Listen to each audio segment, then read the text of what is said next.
تیر دی طرح ان صفاں سیدھیاں کیتیاں تو انہیں چیخ مار دیتی. انہیں کہا عمر ہون سلطنت روم زوال تو بغیر نہیں رہ سکتی.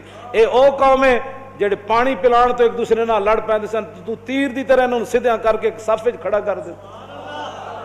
اس واسطے رومی وہ مدینے کی سلطنت جو ہے وہ نہ کوئی تصوری نہ ابھرا تیری تصویر کے بعد.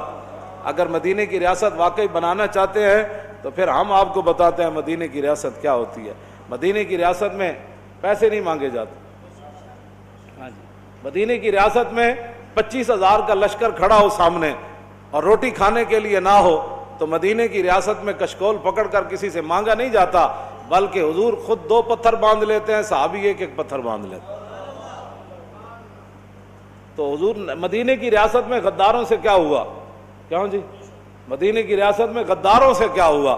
بنو قریظہ حضور سے غداری کی اور نبی علیہ الصلوۃ والسلام ابھی حضور نے ایک طرف سے سر اقدس دھویا, جبریل آ گیا, حضور نے حکم دیا چلیے جی, چلے گئے. حضور نے محاصرہ کر لیا بنو قریظہ کا. بنو قریظہ قلعہ بند ہو گئے. نبی علیہ الصلوۃ والسلام نے ان کو کہا نیچے آؤ, نہیں آئے. انہوں نے کہا جی سعد بن معاذ ہمارے بارے میں فیصلہ کرے. کہا جی انہیں مائی دے کوڑے والی حدیث کدھروں کڑ لی, مائی کوڑا سٹن آندی سی. کہ خوف خدا کرو, حضور دی سیرت تے صورت دے بارے جی پوچھنا ہے تو پھر صحابہ کو پوچھو. مدینہ پاک دی ریاست جڑی ہے او دے بارے اس طرح دی گفتگو, صحابہ اگر بوز دلن اے تے اسلام دی بنیاد ہے. جے صحابہ بوز دلن تو پھر 1400 سال دلیر کون آیا جڑے سارا دن بلال بن سعد کہندے ہیں ادرکتم یشتدون بین الاغراض ویضحک بعضهم الی بعض فاذا كانوا باللیل كانوا رہبانا. حضرت بلال بن سعد کہندے ہیں میں صحابہ کرام نو زندگی پایا, اے تابعین کہندے میں صحابہ نو کی ویکھیا, پلاٹ بناندے ویکھیا, کوٹھیاں بناندے ویکھیا, ہاں جی کاروبار کردے ویکھیا. کہندے میں صحابہ کرام نو ویکھیا یشتدون بین الاغراض کہ وہ سارا دن نیزہ بازی کردے سے, ویضحک بعضهم الی بعض ایک دوسرے نو ہساندے سن. جان دیو جی تسی اتنا تہاڈا تے نشانہ ہی کوئی نہیں بادشاہ, اے ویکھو میں ہن نشانہ مار. تے کہندے دیہاڑی تے یشتدون بین الاغراض, دیہاڑی تو نیزہ بازی تے نشانہ بازی کردے سن. تے فیضا کانو باللیل کانو رہبانا, رات پیندی تے کیبلاں کھول کے بیٹھ جاندے سن, موبائلاں نہ کھیڈدے سن. کیوں جی جیڑی قوم ساری رات دیہاڑی موبائلاں نہ کھیڈدی ہوے انہاں نو حق بندا ہے صحابہ دے بارے لب کشائی کرے؟ انہاں کہا جدوں رات پیندی پھر کی ہوندا, صحابہ سو جاندے لمی تان کے. انہاں کہا نا فیضا کانو باللیل کانو رہبانا, دیہاڑی تے نشانہ بازی تے تلوار نہ کھیڈدے سن کہ ہن لڑنا جے کیسر و کسرا ایویں فتح ہونا ہے. تے کہندے جدوں رات پیندی تے انج اللہ دے سامنے کھڑے ہوندے سن جیسے انہاں نو دنیا دا پتہ ہی کوئی نہیں. جے صحابہ بوز دل نا تو پھر کائنات بہادر کوئی نہیں ہو سکتا. تو گل کتھے جا کیتی؟ جے صحابہ لٹ مار کیتی تے جن اپنے حق بھی نہیں لے انہاں کسے دا حق لینا سی. گل کرو گے کرنے والی کیوں جی کتھے تو جا کے گل کیتی؟ اے تے اسلام دی بنیاداں تے جڑا اسلام دی بنیاد ہی جڑی لٹ مارتے ہوئے تے یا اسلام دی بنیاد ہی بزدلی ہوتے ہوئے دس اس عمارت دا کی بنے گا؟ نہ نہ نہ نہ اس دھرتی پیدا کیتا انہاں جان نصاراں ورگا اور نہ کوئی ہویا نہ کوئی ہو سی انہاں چاراں یاراں ورگا.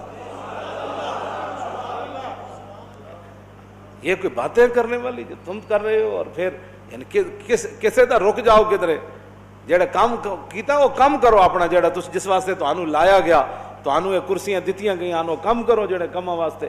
اور بارڈر کھول دیو تاکہ سکھاں نو اور آزادی ہو جائے, سکھاں دی آڑ وچ مرزائیت نو اور آزادی ہو جائے. اور بارڈر کھولو.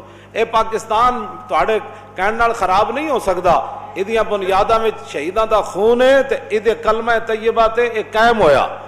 ہاں جتنی بھی کوئی سازشاں کرے گا وہ ذلیل ضرور ہوئے گا.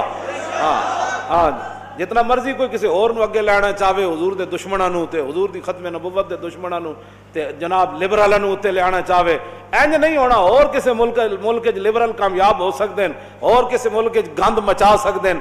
پاکستان حضور دے نام تے بنیا ایتھے رسول ویسے بھی اللہ نے خود ذمہ لیا ورفعنا لک ذکرک.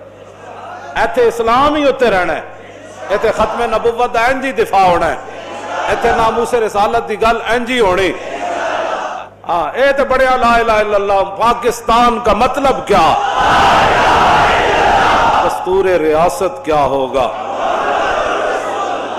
تم ان کے بارے میں کہتے ہو کہ وہ نعوذ باللہ بزدل تھے. میں نے جو آیتیں پڑھی ہیں غزوہ احد شریف کے بارے میں، الذین استجابوا للہ والرسول من بعد ما اصابهم القرح للذین احسنوا منهم واتقوا اجر عظیم الذین قال لهم الناس ان الناس قد جمعوا لكم فاخشوهم فزادهم ایمانا وقالوا حسبنا اللہ ونعم الوکیل.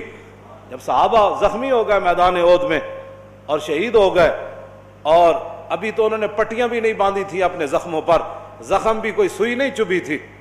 ہاں جی، زخم یہ نہیں جانے جانا ٹھڈا لگ گیا سی ناخن نو، اوہ ایویں بازو جناب، سائیکل تو نہیں سن ڈٹھے یا موٹر سائیکلاں تو. ہاں جی، اے زخم نہیں انہوں لگے، انہوں تلواراں تے تیراں تے نیزیاں دے زخم لگے تے انہاں زخماں دے خون بہ رہا. تے پھر رسول اللہ نو اطلاع آئی کہ مشرکین مکہ راستے چوں پھر واپس آ رہے. انہاں کہا یار بڑا موقع سی مسلمانوں دے اوتے حملہ سی کیتا ہے، نعوذ باللہ اج تے اسی اور نقصان پہنچا سکدے سی، اسی کیوں واپس آیا؟ انہاں ارادہ کیتا پھر مدینہ پاک تے حملہ کرن دا. ادھر اطلاع رسول اللہ نو غلاماں نے دے دیتی، حضور وہ پھر غلط ارادہ رکھ دین. حضور نے صحابہ نو زخمی، خون بہ رہا ہے، بازو لٹکے ہوئے جنہاں دے شل ہو گئے، سر پھٹے ہوئے. پھر حضور نے سارے نو بلایا، فرمایا بھائی سنا ہے 3000 کا لشکر پھر مدینہ پاک کی طرف لوٹنے لگا ہے، تو کیا مشورہ ہے؟ عرض کی حضور ان زخموں کی کیا حیثیت ہے؟ حکم دے دیتے ہم چلتے ہیں کہ معلوم میرے الذین استجابوا للہ والرسول، میرے حبیب کیوں جے تواڈے غلامن اے پھر حاضر ہو گئے اللہ رسول کے بلانے پر، اور ان کو کہا گیا آگے تمہارا کتنا نقصان ہوا. الذین قال لهم الناس ان الناس قد جمعوا لكم فاخشوهم، انہوں نے کہا باز آ جاؤ، اگے بھی تو 3000 تواڈا اتنا نقصان کر گئے تے پھر ہن نہ باہر نکلنا. اللہ تعالیٰ فرماتا ہے جب ان کو یہ دھمکی دی گئی نا تو پھر فزادہم ایمانا، جب ان کو دھمکی دی گئی کہ بھائی ڈرو، اور دوبارہ جو ہے وہ الذین قال لهم الناس ان الناس قد جمعوا لكم فاخشوهم، جب ان کو کہا گیا کہ تمہارے بندے جمع ہوئے تمہیں پھر مارنے کے لیے، تو اس دھمکی کے اندر کیا ہو؟ فزادہم ایمانا، ان کے ایمان تو پہلے بھی پہاڑوں سے زیادہ ان کے دلوں میں، ہاں جی، اعظم من الجبل. حضرت عبداللہ بن عمر فرماندے صحابہ ہستے ضرور ہے لیکن انہوں دے سینے جڑا ایمان ہے وہ پہاڑاں نالوں بھی بلند و بالا سی. پہلے ہی انہوں دے ایمان تو پہاڑاں نالوں بھی بلند سی، لیکن اللہ تعالیٰ فرماتا ہے فزادہم ایمانا. کیوں جی؟ اس دھمکی نے ان کے ایمان کے اندر اور جوش پیدا کر دی. میدان خندق ہنالک ابتلی، تم صحابہ کے بارے میں کہتے ہو ہنالک ابتلی المومنون، کیا جی؟ وزلزلوا وبلغت القلوب الحناجر وتظنون باللہ الظنون. میرے حبیب اس خندق دے موقع تے تواڈے غلاماں تو دل اے جڑی نالی نا سانس والی یا روٹی والی یہ بڑی تنگ جئی، دل وڈا سارا ہوندا. تے اللہ تعالیٰ نے فرمایا میرے حبیب وبلغت القلوب الحناجر وتظنون باللہ الظنون، میرے حبیب جے تواڈے غلاماں تو علاوہ کوئی ہوندا نا خندق دے میدان وچ تے دل جڑا منہ والو باہر آ جانا سی. ہنالک ابتلی المومنون وزلزلوا، فرمایا اسی تو تے اے گل نبیاں دے بارے اللہ نے فرمائی. ہاں جی، جس آزمائش جو انبیاء گزرے اے صحابہ دے بارے رب نے گل کیتی. کیوں جی؟ اے نبیاں پہلے نبیاں دے بارے بھی اے زلزلو دا لفظ استعمال ہویا، اور صحابہ دے بارے بھی اللہ نے اے لفظ استعمال فرمایا ہنالک ابتلی المومنون وزلزلوا. اوتے تے زلزالن شدیدہ کوئی نہیں. ہاں ایتھے تے پھر مفعول مطلق دے نال دی صفت ہاں شدیدہ، یہ تے بہت عجیب گل بن گئی. فرمایا اسی تے صحابہ نو اوتھے نچوڑ کے رکھ دیتا. تے صحابہ نے جدو لشکر ویکھیا تو پھر حضور نے گلے شروع کیتے، حضور ایڈا لشکر آ گیا، حضور پہلے تیاری کوئی نہیں سی، اینج کر لینا سی، حضور کی بنے گا، اور رون لگ پے. ولما رالم، تو باتیں صحابہ کے بارے میں کرتا، کہتا بزدل تھے. بزدل تو وہ ہوتا ہے جو اپنا ملک بھی نہ چلا سکے. ہاں بزدل تو وہ ہوتا ہے جو چند مہینوں کے اندر ملک کتیا پانچا کر دے. بزدل تو وہ ہوتا ہے جو ڈالر 100 سے جناب 160 پر چلے جائے. ہاں جی، بزدل وہ نہیں ہوتے جنہوں نے 25,000 کا لشکر دیکھا، اور جب دیکھا تو قرآن کیا کہتا ہے ولما رأى المؤمنون الاحزاب قالوا هذا ما وعدنا الله ورسوله وصدق الله ورسوله وما زادهم الا ایمانا وتسلیما. جب 25,000 کا لشکر صحابہ ویکھیا انہاں نے کہا اج ہی تے مزہ آنا ہے. هم الجبال فصلانهم مصادمهم ما زار منهم في كل مستدم